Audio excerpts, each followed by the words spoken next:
اللہ کا عذاب آتا ہے، اللہ کی رحمتیں روٹ جاتی ہیں۔ ایک بار ہم بدل لیے تو مولا کریم اپنی رحمتوں کے سائبان فرما دے گا ہم پر، اور بس ہماری تمنا یہی ہے۔ اللہ کریم کی بارگاہ میں دعا ہے، قدیر و جبار خدا کہنے سننے سے زیادہ ہمیں عمل کی توفیق عطا فرما۔ اے رب کریم احسن الخالقین، ہم سب اپنے گناہوں سے سچی توبہ کرتے ہیں مولا۔ ہمارے گناہوں کی وجہ سے اگر تیری سخت پکڑ ہے تو مولا تو اپنے غضب کو ٹھنڈا فرما دے، تو اپنے غضب کو ٹھنڈا فرما دے مولا، تو اپنے غضب کو ٹھنڈا فرما دے۔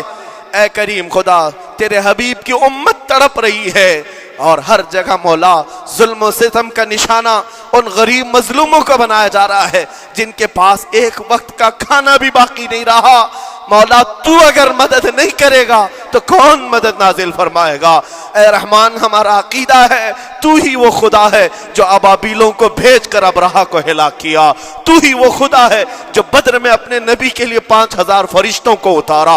اے مولا، تو ہی وہ خدا ہے جو یونس علیہ السلام کو مچھلی کے پیٹ سے زندہ سلامت نکالا، تو ہی وہ خدا ہے جو ابراہیم علیہ السلام کو بھڑکتی ہوئی آگ سے زندہ محفوظ فرمایا۔ اے قدیر و جبار خدا، کل بھی تو حی و قیوم تھا، آج بھی ہے اور ہمیشہ رہے گا۔ ہمارے اس عقیدے کی لاج رکھ لے، اور غیب سے مولا تو اپنی مدد نازل فرما، اپنی مدد نازل فرما، امت مصطفیٰ کے لیے خیر فرما، ہم سب کو امن و امان عطا فرما۔ اے رب کریم، ان ظالموں کو کیفر کردار تک پہنچا دے، مظلوموں کو مولا امن کی سانس عطا فرما۔ ہماری خوشیاں اگر لکھی ہوئی ہے اے رب قدیر، ہماری خوشیوں میں سے ان کو یہ تقسیم فرما دے۔ اے اللہ، ہماری حصے کی خوشیاں انہیں تقسیم فرما دے۔ اے رب کریم، ہمارے امن و سکون کو ان کے درمیان تقسیم فرما دے۔ اے اللہ، ان بلکتی ہوئی ماؤں کی آوازیں ہماری نیندیں اڑا چکی ہیں مولا، ان بچوں کے زخمی چہرے مولا بار بار ہماری آنکھوں کو ترساتے ہیں مولا۔ کب تک یہ تیری آزمائش ہوگی، کب تک یہ امتحان ہوگا؟ اے قدیر و جبار خدا، تجھے تیرے حبیب کی نالین کا واسطہ ان سب کو ظلم و ستم سے آزاد فرما دے۔ اے اللہ، ظلم و ستم سے آزاد فرما، امن و امان عطا فرما، خیر و سلامتی عطا فرما۔ ہمارے اس ملک عزیز ہندوستان کو امن و امان کا گہوارہ بنا دے۔ اے اللہ، ہم سب کو محبت و آشتی کا پیغام اور الفت و محبت کے ساتھ جینے کی توفیق عطا فرما۔ مولا، ہماری دعاؤں کو حضور کے صدقے قبول فرما۔ وصلی اللہ تعالی علی خیر خلقہ محمد وآلہ واصحابہ اجمعین، وآخر دعوانا الحمدللہ۔